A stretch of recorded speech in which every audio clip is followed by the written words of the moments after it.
अस्सलाम वालेकुम viewers, welcome to technical solution. तो आज हम सीखेंगे आरसीसीबी ब्रेकर के बारे में। RCCB breaker basically residual current circuit breaker होता है। आरसीसीबी का इस्तेमाल लीकेज करंट की प्रोटेक्शन के लिए इस्तेमाल किया जाता है। मतलब कि हमारी घर में अगर कोई मोटर है लगी हुई है या कोई वॉशिंग मशीन है, उसकी बॉडी अर्थ नहीं की हुई, तो अगर उसमें कोई फेज़ वायर अगर डैमेज होने की वजह से वो बॉडी में टच हो जाता है बॉडी के साथ, तो उसमें करंट फ्लो होना शुरू हो जाएगा उसकी बॉडी में। अगर कोई बच्चा या कोई लड़का उसे हाथ लगाएगा तो ज़ाहिर बात है उसे शॉक लगेगा। तो उस शॉक से बचने के लिए हम आरसीसीबी इस्तेमाल करते हैं। आरसीसीबी बेसिकली इसी प्रोटेक्शन पे काम करता है। तो इसका जो मैंने एक ये लॉ भी बताया है, ये किरचॉफ करंट लॉ, ये किरचॉफ करंट लॉ है बेसिकली। ठीक है, इस पे काम इसके असूल पे काम करते हैं। इसका working of principle Kirchhoff current law है। वो क्या होता है वो मैं आपको समझाता हूँ। फॉर एग्जाम्पल ये एक जंक्शन है, ये एक पॉइंट है, इस पे जो इनकमिंग करंट आ रही है और इससे गुजरने वाली करंट इक्वल होगी, एक ही होगी। ठीक है, ये देख लें, I1 I2 is equal to I3 I4 I5। ठीक है, मतलब ये इसके जो लॉ है, इसको मैंने समझाने का मतलब ये है कि जब मैं आपको इसकी जो इंटरनल जो इसकी जो ड्राइंग है और उसकी जो वर्किंग समझाऊंगा ना, तो आपको समझ आएगी कि ये क्यों है, इसका जो करंट के जो ये बैलेंस इक्वल क्यों है। ठीक है, बेसिकली क्योंकि ये इसको शॉर्ट फॉर्म में ये भी कह सकते हैं कि आरसीसीबी अनबैलेंसिंग करंट पे काम करता है। ठीक है, अनबैलेंसिंग तब होती है जब कोई फॉल्ट आता है या कोई हज़ार्ड होता है, उस सूरत में करंट की अनबैलेंसिंग होती है। नॉर्मल हालत में जो फेज़ में से करंट गुजर रहा है और जो न्यूट्रल जो रिटर्न पाथ में से जो न्यूट्रल रिटर्न पाथ प्रोवाइड करती है, न्यूट्रल में से भी वही करंट गुजरेगा जो फेज़ में से गुजरता है, जो लोड से होता हुआ। तो वो मैं आज आपको समझाता हूँ कि वो कैसे ये वर्किंग इसकी है, वो इंटरनली सारी। तो व्यूअर्स ये देखें, सबसे पहले ये हमारा ये इनकमिंग फेज़ यहाँ पे है और ये न्यूट्रल है। फेज़ के साथ एक प्राइमरी वाइंडिंग ये कनेक्ट की हुई है। ये जो आयरन की एक कोर होती है, ये ब्रेकर के अंदर बिल्टन होती है। ठीक है, इसके ऊपर ये सारा सर्किट, ये सब कुछ सारा कुछ ऊपर बना होता है इसके ऊपर ही। ये जो प्राइमरी कॉइल है उसके साथ लोड लगा हुआ है, ये आगे आउटपुट पे लोड है हमारा। ठीक है, ये न्यूट्रल के साथ ये सेकेंडरी कॉइल है। ठीक है, ये हमारी सेंसिंग कॉइल है। सेंसिंग कॉइल के साथ ही हमारी इलेक्ट्रोमैग्नेटिक रिले ऑपरेट होती है और तो उसी के साथ ये नॉब लगी होती है, हमारे ब्रेकर को ऑपरेट करवाती है, जिसकी यहाँ से ट्रिपिंग का मतलब ब्रेकर को यानी ब्रेक करवा देगी यहाँ से लाइन। अच्छा, अब इसका मैं आपको समझाता हूँ ये कैसे वर्क करता है।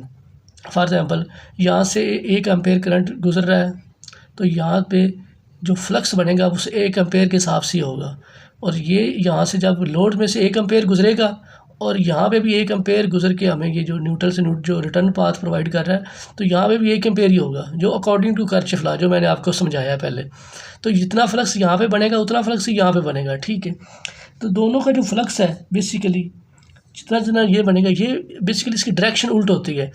ये जिस डायरेक्शन में जा रहा है तो ये दूसरी डायरेक्शन में, एक डायरेक्शन इसकी मुखालफ होने की वजह से ये एक दूसरे को अपोज करेगा। ठीक है, ये मतलब कि एक दूसरे को कैंसिल आउट करेगा फ्लक्स, क्योंकि सारी बात है इसकी डायरेक्शन और है, इसकी डायरेक्शन और है। ठीक है, तो ये एक दूसरे को कैंसिल आउट करेगा। तो सारी बात है इसकी जो हमारी जो रिजल्टेंट जो है, जो हमारे रिजल्टेंट करंट है वो ज़ीरो होगी, जो सेंसिंग कॉइल ज़ाहिर बात ऑपरेट नहीं होगी।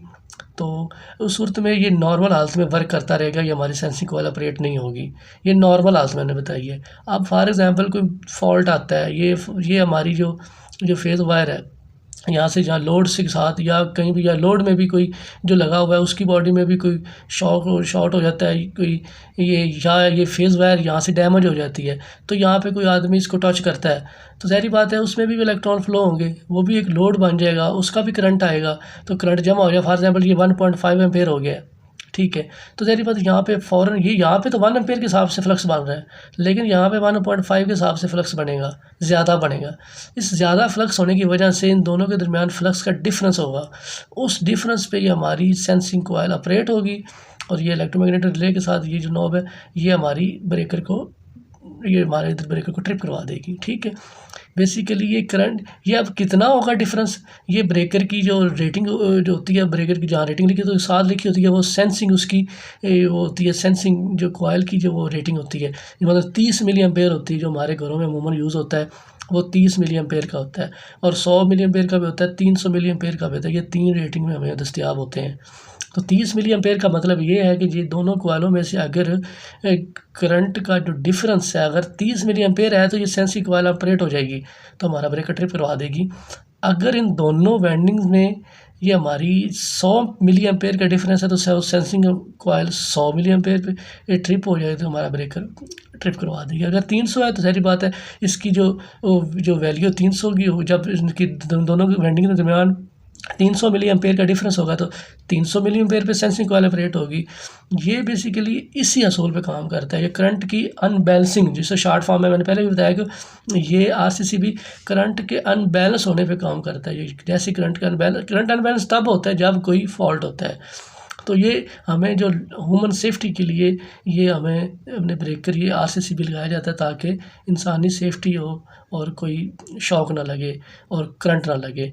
ये अगर इसकी ओवरलोड और शॉर्ट सर्किट की प्रोटेक्शन चाहिए इसी अगर लोड में, तो हम आरसीसीबी से पहले हम कोई एमसीबी यूज़ कर सकते हैं। ठीक है, एमसीबी के बाद हम आरसीसीबी लगा लेते हैं, ताकि हमें ये जो लीकेज करंट की प्रोटेक्शन और ओवरलोड और शॉर्ट सर्किट दोनों मिल जाए। ठीक है, तो ये है इसका इंटरनली साइकिल और सर्किट जो मैंने आपको बताया, यही होता है आरसीसीबी में।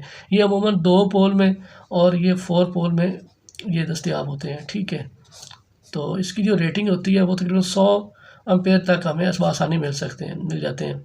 ठीक है, तो ये आपको अगर हमारी ये वीडियो पसंद आई है तो काइंडली हमारे टेक्निकल सॉल्यूशन चैनल को लाइक करें, सब्सक्राइब करें और बेल आइकन को प्रेस करें, ताकि आपको आने वाली लेटेस्ट वीडियो मिल सके। शुक्रिया।